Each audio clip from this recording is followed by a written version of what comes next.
सागर के बीच एक परिवार अपनी यॉट पर छुट्टियां मना रहा होता है। माँ जूलिया तैरने के लिए पानी में कूद जाती है। आराम करते समय उसे कुछ अजीब महसूस होता है, लेकिन क्योंकि आसपास कुछ दिखाई नहीं देता, वह सोचती है कि शायद उसका भ्रम होगा। कुछ सेकंड बाद वही अजीब एहसास फिर होता है।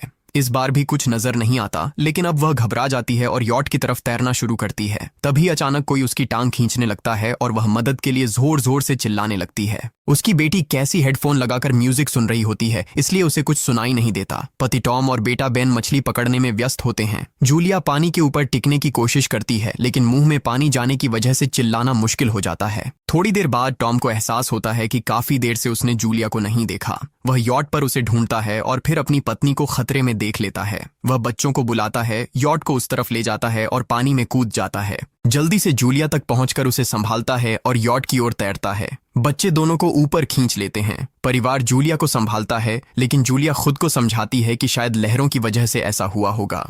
रात को सब मिलकर बेन का जन्मदिन मनाते हैं। कैसी को उसके बॉयफ्रेंड का कॉल आता है, तो वह लैपटॉप लेकर बाहर चली जाती है। वीडियो कॉल में उसका बॉयफ्रेंड दिखाता है कि शहर के ऊपर बड़े बड़े काले बादल छा गए हैं। कॉल ग्लिच होकर फ्रीज हो जाती है। कैसी यह बात परिवार को बताने आती है, लेकिन टॉम कहता है कि शायद जमीन से दूर होने की वजह से सिग्नल कमजोर है। तभी सबको एक आवाज सुनाई देती है। वे सब बाहर जाते हैं और देखते हैं कि व्हेल मछलियों का एक समूह गुजर रहा है। टॉम समझाता है कि व्हेल मछलियां हमेशा पृथ्वी के मैग्नेटिक फील्ड को फॉलो करती हैं, लेकिन जब तूफान आता है तो वे कंफ्यूज हो जाती हैं। अचानक यॉट जोर से हिलती है और बेन गिर जाता है। टॉम को चिंता होती है कि कहीं यॉट को नुकसान तो नहीं पहुंचा, इसलिए वह डाइव करके नीचे चेक करने चला जाता है। कुछ देर बाद वह सतह पर वापस आता है, लेकिन उसके कंधे पर एक बड़ा घाव होता है। जूलिया तुरंत उसका जख्म सीती है। टॉम बताता है कि पानी के अंदर उसे ऐसा लगा जैसे उसके पीछे कोई बहुत बड़ा जीव था, लेकिन जब उसने मुड़कर देखा तो प्रोपेलर से कट लग गया। वह कहता है कि जो भी चीज थी बहुत बड़ी थी। टॉम को यॉट पर काफी नुकसान दिखाई देता है, इसलिए उन्हें मदद बुलानी पड़ती है। जूलिया बार बार रेडियो पर कोशिश करती है। कैसी फोन पर सिग्नल ढूंढती है, लेकिन कुछ भी काम नहीं करता। तभी कैसी को एक अजीब सा जीव दिखाई देता है और वह चिल्ला उठती है, लेकिन वह तो बस बेन होता है जो मास्क पहनकर मजाक कर रहा होता है। कुछ देर बाद यॉट पूरी तरह बंद हो जाती है और समुद्र के बीच में फंस जाती है। जूलिया रेडियो में एक आवाज सुनती है, लेकिन आवाज इतनी खराब होती है कि उसे कुछ समझ नहीं आता। टॉम परिवार को बताता है कि उनके पास सिर्फ 4 दिन का खाना पानी बचा है और अब उन्हें किसी मछली पकड़ने वाली नाव का इंतजार करना होगा। अचानक रडार पर कुछ डिटेक्ट होता है और परिवार को एक अजीब सी आवाज सुनाई देती है। सब दौड़कर बाहर आते हैं और हैरानी से देखते हैं कि कई सारे उल्कापिंड जमीन पर गिर रहे हैं। जहां जहां उल्कापिंड गिरते हैं वहां बड़े धमाके होते हैं। एक उल्कापिंड पानी में उनके पास गिरता है तो टॉम तुरंत यॉट को चलाने की कोशिश करता है। इंजन मुश्किल से चलता है, लेकिन तभी एक और उल्कापिंड उस इलाके को हिट करता है। परिवार डर के मारे एक दूसरे को कसकर पकड़ लेता है। तभी टॉम को समझ आता है कि जो आग के गोले गिर रहे हैं वे उल्कापिंड नहीं बल्कि सैटेलाइट्स हैं। उसी वक्त बेन देखता है कि यॉट से धुआं निकल रहा है।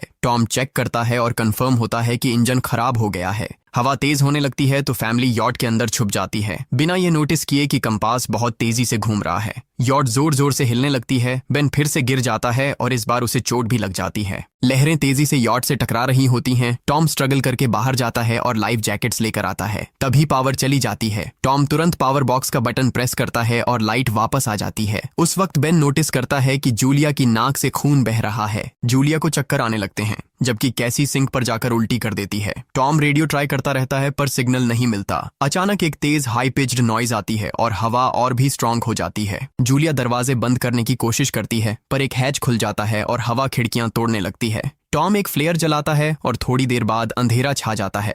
अगली सुबह फैमिली शॉक में उठती है कि वो स्टॉर्म से बच गए हैं, लेकिन यॉट आधी तबाह हो गई होती है। जब वो बाहर आते हैं तो देखते हैं कि समुद्र का पानी गायब हो गया है और यॉट अब जमीन पर अटकी है। सब ये देखकर शॉक में आ जाते हैं। कैसी सिग्नल चेक करती है पर नेटवर्क बिल्कुल डाउन होता है। बेन 2 मरे हुए केकड़ों से खेलने लगता है। टॉम कंपास चेक करता है और देखता है कि वो उल्टा हो गया है। यह आखिरी बार 7 लाख साल पहले हुआ था। कैसी को लगता है कि उसका बॉयफ्रेंड मर गया होगा और वो टूट जाती है। जब जूलिया उसे समझाने आती है तो कैसी उसे दूर कर देती है और छुपने चली जाती है। जूलिया और टॉम बची हुई सप्लाईज देखते हैं। बेन अपने बर्थडे बलून्स एक पत्थर से बांध देता है ताकि शायद कोई बचा हुआ सर्वाइवर देख ले। टॉम फिर रेडियो ट्राई करता है और इस बार एक आदमी से कनेक्शन हो जाता है। उसका नाम नाव होता है और वो एक सबमरीन का कैप्टन होता है। उसकी सबमरीन भी लैंड पर अटक गई है। वो कंफर्म करता है कि मैग्नेटिक पोल्स रिवर्स हो गए हैं, इसलिए ओशन पीछे हट गया है और जमीन डूब गई है। वो कहता है कि उसने अभी तक और सर्वाइवर्स नहीं देखे और कम्युनिकेशन सिस्टम्स बिल्कुल डाउन हो गए हैं। वो मजीद ये भी कहता है कि पोल्स फिर रिवर्स होंगे और शायद एक हफ्ते में समुंदर वापस आ जाएगा। वो फैमिली को वार्न करता है कि जितना हो सके ऊंची जगह चढ़ जाओ, क्योंकि जब पानी वापस आएगा तो वो बहुत खतरनाक होगा। वो बोलता है उसका पार्टनर क्रैश में मारा गया और सबमरीन में बस 3 लोगों की ही जगह है। जूलिया और टॉम उससे कहते हैं कि प्लीज हमारे बच्चों को बचा लो। वो उन्हें अपने कोऑर्डिनेट्स दे देता है। टॉम कैलकुलेट करता है कि सबमरीन तक पहुंचने में 2-3 दिन लगेंगे। वो फैमिली से कहता है आज रात अच्छे से आराम कर लो, कल सुबह हम निकलेंगे। अगली सुबह फैमिली सामान पैक कर रही होती है, तभी टॉम को पास में कुछ हिलता हुआ दिखता है। वो एक लंगड़ा आदमी होता है जिसके हाथ में हार्पून होती है और साथ में एक कुत्ता लगातार भौंक रहा होता है। टॉम उसके पास जाता है और उसे पानी की बोतल देता है, लेकिन वो आदमी कुछ ऐसी भाषा में बोलता है जो टॉम समझ नहीं पाता। पानी पीने के बाद वो अजनबी अचानक टॉम के सिर पर बोतल मारता है और चेहरे पर जोर का लात मार देता है। जूलिया डर के मारे भागती है, लेकिन तब तक देर हो चुकी होती है। वो आदमी टॉम के पेट में हार्पून घुसा चुका होता है। टॉम कुछ पल तक तड़पता है और फिर वो उसकी गर्दन भी काट देता है। फिर वो आदमी जूलिया के पीछे भागता है और उस पर हार्पून फेंकता है, जिससे उसके कंधे में चोट लग जाती है। जूलिया दर्द सहते हुए यॉट के अंदर भागती है और बच्चों को बोलती है कि छुप जाओ। वो दरवाजा लॉक कर देती है। कैसी और बेन सोफे के अंदर घुस जाते हैं। जूलिया उन्हें फ्लेयर गन पकड़ाती है और खुद एक चाकू लेकर बाथरूम में छुप जाती है। वो आदमी दरवाजे पर जोर जोर से धक्के मारता है और आखिर अंदर घुस ही जाता है। पहले वो थोड़ा खाना उठाता है और फिर यॉट में इधर उधर ढूंढने लगता है, फिर बाथरूम की तरफ जाता है, लेकिन जूलिया समझदारी से एक छोटे छेद से बाहर निकल जाती है। वो आदमी सोचता है कि जूलिया भाग गई, लेकिन जैसे ही वो धीरे से निकलने लगती है, उसका कुत्ता उसे देख लेता है और भौंकने लगता है। कुत्ता उस पर झपटता है तो जूलिया चाकू से उसे मार देती है। कुत्ते की चीख सुनकर वो आदमी बाहर आता है और अपने कुत्ते की लाश देखकर आग बबूला हो जाता है। इस बीच जूलिया यॉट के दूसरे साइड से अंदर जाने की कोशिश करती है। वो ऊपर चढ़कर टूटी हुई खिड़की से अंदर घुसने लगती है, लेकिन वो आदमी पहले ही वहां पहुंच जाता है। वो उसे पकड़कर जोर से मुक्का मारता है, जिससे वो नीचे गिर जाती है। जूलिया फर्नीचर पकड़कर बचने की कोशिश करती है, लेकिन वो आदमी उसे लात मारकर दूर फेंक देता है। फिर वो उसकी कलाई पर पैर रख देता है ताकि वो चाकू छोड़ दे, और फिर उसके बाल पकड़कर उसका चेहरा जमीन पर दे मारता है और सोफे पर फेंककर उसका गला दबाने लगता है। बच्चे ये सब कुछ देख रहे होते हैं। कैसी बाहर निकलकर फ्लेयर गन चलाती है जो सीधा उस आदमी को लगती है। वो जल उठता है और यॉट में आग फैलने लगती है। बच्चे तुरंत भाग जाते हैं, लेकिन जूलिया वापस आती है। वो उसे एक किक मारकर गिराती है, मैप और बैग उठाती है और वहां से भाग जाती है। बेन और कैसी अपने पापा के पास जाकर रोने लगते हैं। जूलिया भी उनके साथ बैठ जाती है और तीनों मिलकर आंसुओं के साथ टॉम को आखिरी अलविदा कहते हैं। तभी वो डरावना आदमी फिर यॉट से बाहर निकल आता है तो फैमिली फिर से भागने लगती है। कुछ ही देर में यॉट एक बड़े धमाके के साथ उड़ जाती है। थोड़ी दूर चलने के बाद वो लोग एक छोटे से झरने के पास रुकते हैं ताकि थोड़ा आराम कर सकें। कैसी सोचती है कि शायद वो पागल आदमी उनके पास गुब्बारे देखकर आया था। ये सुनकर बेन खुद को कसूरवार मानने लगता है। जूलिया उसे समझाती है कि इसमें उसकी कोई गलती नहीं थी और सबको आगे बढ़ने को कहती है, क्योंकि वो आदमी अभी भी उनके पीछे है। रास्ते में एक छोटे तालाब के पास बेन एक मरी हुई हैमरहेड शार्क देखकर हैरान रह जाता है। तभी जूलिया नोटिस करती है कि वो आदमी फिर उनके करीब पहुंचने वाला है। सब लोग दौड़ पड़ते हैं और एक रेत के टीले से नीचे गिर जाते हैं, जहां उन्हें जहरीला कचरा दिखाई देता है। फैमिली सावधानी से उसे पार करती है और लगता है कि उन्होंने उस आदमी से पीछा छुड़ा लिया है। चलते चलते उन्हें बड़े बड़े मरे हुए सी एनिमल्स और समुंदर के नीचे जमा हुआ सारा प्लास्टिक दिखने लगता है।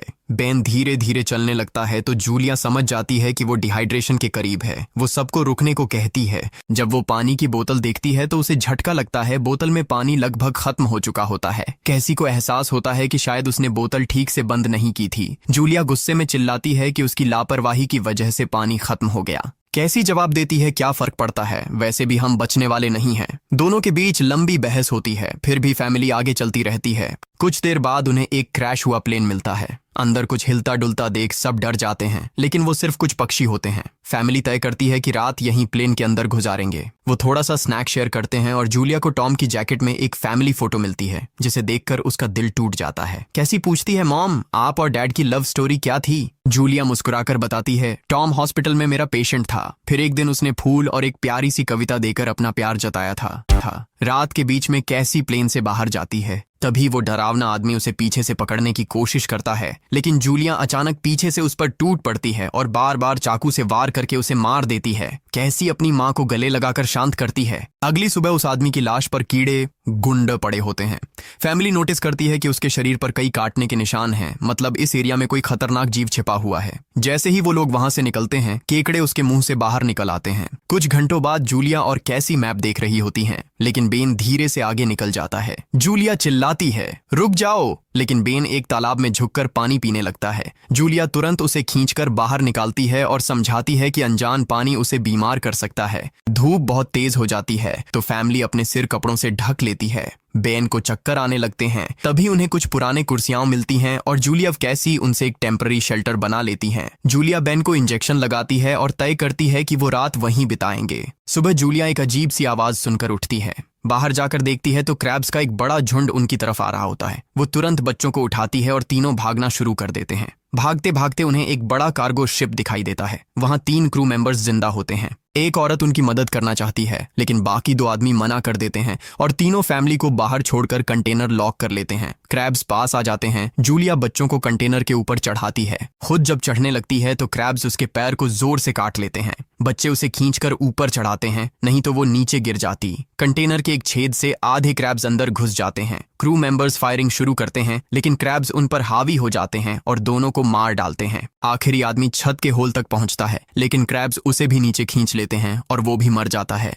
जूलिया अपने जख्म पर पट्टी बांधती है और बेहोश हो जाती है। कुछ देर बाद जब वो उठती है तो खुद को रेत के तूफान के बीच अकेली पाती है। वो घबराकर बच्चों को ढूंढने लगती है। एक मरी हुई औरत का हथियार उठाती है और जोर जोर से चिल्लाती है। कैसी उसकी आवाज सुनकर लौट आती है और बताती है कि वो और बेन मदद ढूंढने गए थे लेकिन कोई नहीं मिला। फिर दोनों बेन से मिलते हैं जिसे एक खुला कंटेनर मिलता है जहां वो तूफान खत्म होने तक रुक सकते हैं। जूलिया टॉम का लाइटर निकालती है और अपने जख्म को जलाकर बंद करती है जो बेहद दर्दनाक होता है। तूफान थमने के बाद उन्हें एक और कंटेनर मिलता है जिसमें बहुत सारी पानी की बोतलें होती हैं। बॉडीज चेक करते वक्त उन्हें एक रेडियो और एक गन भी मिलती है। जूलिया नाव से संपर्क करती है और बताती है कि मैप खो गया है। इस पर नाव बताता है कि उन पर आर्थ्रोपॉड्स ने हमला किया था, वो अब इसके जीव हैं जो ऑक्सीजन की वजह से पूरी तरह पागल हो चुके हैं।